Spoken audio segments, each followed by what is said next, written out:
உங்க ஜாதகத்தை பொறுத்த வரைக்கும் பாத்தீங்கன்னா உத்திராடம், திருவோணம், அவிட்டம், சூரியன், சந்திரன், செவ்வாய் 3 நட்சத்திரம் பலமா இருக்கக்கூடியனால ஆன்மீக ஈடுபாட்டுல அளவு கடந்த ஒரு அமைப்புடைய ஜாதகமும் நீங்க கூட.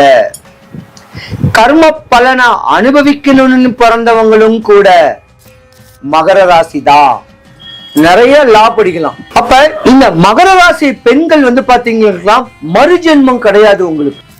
பல குடும்பமே பாத்தீங்கன்னா பெரிய லா படிச்ச அட்வொகேட்டா இருக்கட்டும், டாக்டரா இருக்கட்டும், என்ன தொழில் வேணா பண்ணட்டும், ஆனா உங்களுடைய பிள்ளைங்களுக்குன்னு உங்க வாழ்க்கையை நீங்க அர்ப்பணிக்கக்கூடிய தருணத்துல இருந்திருப்பீங்க.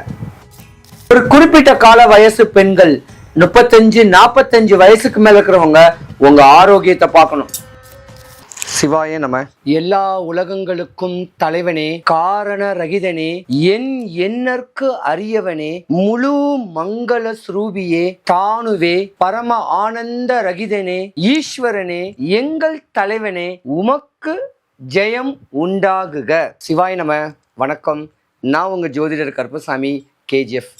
கேம் சேஞ்சர் டிவி சேனலை பார்த்துக்கிட்டு இருக்கிற அனைவருக்கும் வணக்கங்க. மேச ராசி முதல் மீன ராசி வரைக்கும் 12 ராசிக்காரர்களுடைய பெண்களுடைய தன்மை, அவங்க குணாதிசைகள் எப்படி இருக்கும், அவங்களுடைய வாழ்க்கை நிலவரங்கள் எப்படி இருக்கும், 15 வயசுல இருந்து 60 வயசு வரைக்கும் உங்க வாழ்க்கையில நடக்கக்கூடிய தன்மைகள், யோகங்கள், விரயங்கள், நஷ்டங்கள், கஷ்டங்கள், அவமானம், அவப்பேர்கள், இன்னும் உங்க வாழ்க்கையில சிறப்பா இருக்கிறதுக்கு உண்டான சூட்சமமான வழிமுறைகள்.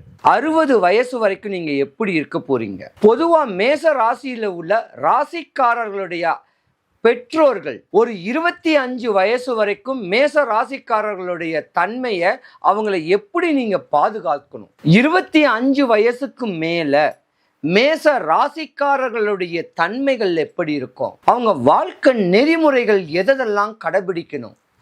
எங்கெங்க எந்தெந்த வயசுல ஏமாறுவாங்க, எந்த வயசுல உச்ச நிலைமை அடைவாங்க, அவங்களுடைய ஆசைகள் தேவைகள் பூர்த்தி ஆவதற்கு மேச ராசி முதல் மீன ராசி வரை உள்ள பெண்களுடைய குணாதிசயங்கள், அவங்களுடைய தன்மைகள் எப்படி இருக்கும், அவங்க எதை பத்திலாம் சிந்திப்பாங்க, என்னென்ன காரியங்களுக்கெல்லாம் தலையிடுவாங்க, அவங்களுடைய வாழ்க்கை நெறிமுறைகள், அவங்களுடைய தன்மைகள், மேசம் முதல் மீன ராசி வரைக்கும் அவங்க இடப்படக்கூடிய இந்த இடையூறுகள்லாம் என்னென்ன இடையூறுகள் அடைவாங்க, எந்த வயசுல மேன்மை அடைகிற மாதிரியான ஒரு அமைப்பு கிடைக்கும் அவங்களுக்கு, எந்த வயசுல கல்யாணம் ஆகும், எந்த வயசுல குழந்தை பெறுவாங்க, எந்த வயசுல அவங்க வாழ்க்கைய தன்மைய ஒரு வீடு வாசலோட தெளிவாகக்கூடிய தன்மைகளை நான் சொல்ல போறேன். யாருமே சொல்லாத ஒரு சூட்சமமான வழிமுறைகள் பெண்களுக்கு பிரத்யேகமா. உங்க பெண்கள் நீங்க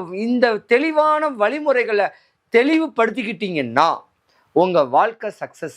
இந்த 12 ராசிக்காரர்களும் சென்னை வடபழனி முருகன் கோவிலுக்கு ஏதாவது ஒரு நாள் செவ்வாய்க்கிழமை, அது காலையிலேயோ சாயந்தரமோ, 1 கிலோ முழு நெல்லிக்காய் வாங்கி சாமியை நல்லா பார்த்துட்டு, இனி வரும் காலங்கள் இந்த வருடம் எங்க வாழ்க்கையில மேன்மை அடையணும் அப்படின்னு சாமியை பார்த்துட்டு அந்த நெல்லிக்காவை பிரகாரம் சுத்தி வரவங்க கிட்ட ஒன்று கொடுத்து வந்தீங்கன்னாலும் நீங்க யோகாதிபதியா ஆவீங்க. இது ஒரு சூட்சமமான வழிபாடு. மேசம் முதல் மீன ராசி வரைக்கும் பெண்களுக்கு உண்டான பதிவு. ஆண்களும் கேட்கலாம், ஆனா பெண்களுக்கு தன்மையான ஒரு பதிவு இது.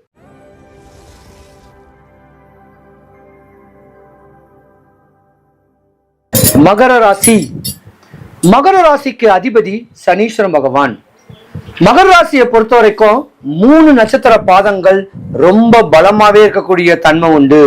உங்க ஜாதகத்தை பொறுத்த வரைக்கும் பாத்தீங்கன்னா உத்திராடம், திருவோணம், அவிட்டம், சூரியன், சந்திரன், செவ்வாய் 3 நட்சத்திரம் பலமா இருக்கக்கூடியனால ஆன்மீக ஈடுபாட்டுல அளவு கடந்த ஒரு அமைப்புடைய ஜாதகமும் நீங்க கூட.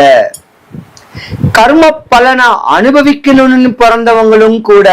படிச்சு பண்புள்ள பெரிய லெவலுக்கு வரும் சொல்லக்கூடிய ஆதங்கங்கள், ஆசைகள் உடைய தன்மை உடையவங்க நீங்க தான். ஆனா படிக்கிற குழந்தைங்க ரொம்ப கவனமா இருக்கணும். ஏமாற்றம் வரக்கூடாது, தடுமாற்றம் வரக்கூடாது.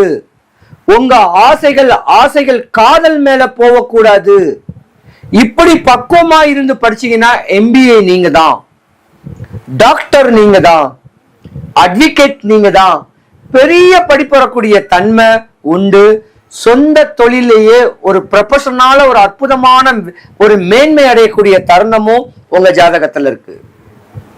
ஆனா குறிப்பிட்ட காலத்துல ஒரு 25 வயசுக்கு மேல வெளிநாடு வெளிதேசத்துல பிரவேசம் பண்ணக்கூடிய தன்மையும் உங்களுக்கு இருக்கு. இருந்திருந்தாலும் மேன்மைப்படக்கூடிய ஒரு ராசி யாருன்னு கேட்டா மகர ராசி தான். நிறைய லா படிக்கலாம். அப்ப இந்த மகர ராசி பெண்கள் பாத்தீங்கன்னா மறுஜென்மம் கிடையாது உங்களுக்கு. இந்த ஜென்மத்திலேயே இடையூறுகளையும் இன்னல்களையும் அடைஞ்ச நீங்க மேன்மை தரக்கூடிய ஒரு தருணம் வரப்போகுது. ஏன்னா துன்பத்துக்கு இந்ததான் துன்பம் இதுதான் கஷ்டம் கேட்கறது உங்களுக்கு தெரியாது. ஏன்னா நீங்க மாட்டிக்குவீங்க. என்னன்னா தன்னுடைய கணவனோட அதிகபட்சமா சம்பளம் வாங்கணும், பொருளாதாரம் ஈட்டணும் அப்படின்னு ஆதங்கத்துல கடனை உடனே வாங்கியாவது உங்க குடும்பத்தையும் உங்க வயத்து பிள்ளைங்களுடைய படிப்புக்கும் நீங்க செலவு பண்ணுவீங்க. உங்களுக்கு உங்க வீட்டுக்காரர் ஒண்ணும் கொடுக்க மாட்டார். அந்த விரக்தி, மறுபடியும் கடன் வாங்கக்கூடிய ஒரு தன்மை, மாட்டிக்கிட்டு முழிப்பீங்க. நீங்க உங்க சொத்தையும் அடமானம் வைக்கணும், உங்க நகையவும் அடமானம் வைக்கணும். இந்த நகை அடமானம் வச்சிட்டாலே குரு கெட்டு போச்சுன்னு அர்த்தம். அப்ப உங்க ஜாதகத்துல இந்த 5 வருஷ காலமாவே குரு பகவான் கெட்டு போயிட்டார். வீணான விரயத்தை தான் நீங்க சம்பாதிச்சிருக்கிறீங்க. கணவன் மனைவிக்குள்ள பிரிஞ்சிருக்கக்கூடிய தருணம் உண்டு.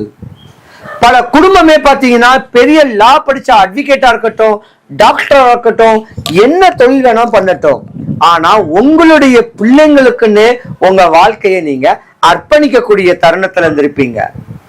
உங்களுடைய தேவைகள், உங்களுடைய ஆசைகள், உங்களுடைய எதுவுமே கிடைக்காதனால கணவன் மனைவிக்குள்ள பிரிஞ்சிருப்பீங்க. பல பேரு இந்த மகர ராசியுடைய பெண்களுடைய குழந்தைங்களுக்கு திருமணமே தடைப்படும். இது விதி. இல்லைன்னா உங்களுக்கு ஒரு சர்ஜரி நடக்கும். பணங்காசு விரயமாகல, குழந்தைங்களுடைய தன்மையில ஏதோ ஒன்று விரயமாகலன்னா உங்க உடல்நிலைக்கு விரயமாகும். அது ஆண்டவனுடைய அனுகிரகம். உங்களுக்கு எந்த விரயமும் இல்லாம பணம் மட்டும் விரயமாகக்கூடிய தன்மையை ஏற்படுத்தி கொடுக்கக்கூடிய நேரம் உண்டு. மகர ராசி பெண்களை கிட்ட மற்ற ராசிக்காரங்க கொடுத்து வச்சிருக்கணும். ஏன்னா நல்ல சமையல், நல்ல குணாதிசைகள் உடையக்கூடிய தன்மை உடைய பெண்கள் நீங்க தான். வாழ்க்கையை மேன்மை அடையக்கூடிய ஒரு நேரங்காலங்கள் உங்க ஜாதகத்துல வந்துட்டு போயிடுச்சு. இனி வரும் காலங்கள்ல உங்களுக்கு நல்ல யோக நிலை வரப்போகுது. கணவன் மனைவி பிள்ளைங்களோட அனுசரணையா அனுகிரகமா இருந்து வாழ்ந்து வாங்க. உங்க துன்பம் போச்சு, உங்க கஷ்டம் போச்சு, உன் நஷ்டம் போச்சு, அவமானம் எல்லாம் போயிருச்சு. மகர ராசியை பொறுத்த வரைக்கும் மேன்மைப்படக்கூடிய நேரம் வந்துச்சு. இந்த பெண்கள் நாட்டின் கண்கள் சொல்லக்கூடிய தன்மையில பெண்மையை போற்றுங்க. அவங்களுடைய தன்மையை நினைச்சு வந்தீங்கன்னா உங்களை கடைசி வரைக்கும் பாத்துக்குவாங்க, உங்க பிள்ளைங்களையும் உங்க கணவரையும். ஒரு குறிப்பிட்ட கால வயசு பெண்கள் 35-45 வயசுக்கு மேல இருக்கிறவங்க உங்க ஆரோக்கியத்தை பார்க்கணும். நல்ல ஃபுட்டு சாப்பிடுங்க, தெளிவான தானம் பண்ணுங்க, தியானம் பண்ணுங்க, ஆன்மீக ஈடுபாட்டுல அளவு கடந்த ஒரு அமைப்பா வச்சுக்குங்க. போதும் நீங்க பட்ட துன்பம் எல்லாமே. இனிமே உங்களுக்கு தான் யோக நிலம் வருது. மகர ராசி பெண்கள் ஆன்மீக தொடர்புல இருந்தாலும் சரி, ஒரு ருத்ராட்சம் போட்டிருந்தாலும் சரி, இனிமே உங்க வாழ்க்கை சிறக்க போகுது. மறுஜென்மம் இல்லாத ஒரு ராசி மகர ராசி. இப்பிறவிலேயே நீங்க பட்ட துன்பத்துக்கு பிராய்த்தம் கிடையாது. படிச்ச பிள்ளைங்களுக்கு படிச்ச வேலை, கல்யாணம், யோகங்கள் இந்த மாதம் இந்த வருடம் அமைய போகுது. மகர ராசி பெண்கள் அனைவருக்கும் சுபிக்ஷம், ஐஸ்வர்யம், கடாட்சியம் கிடைக்க வடபழனி ஆண்டவனுடைய அனுகிரகம் உங்களுக்கு பரிபூர்ணமா கிடைக்கணும். சிவாய நம.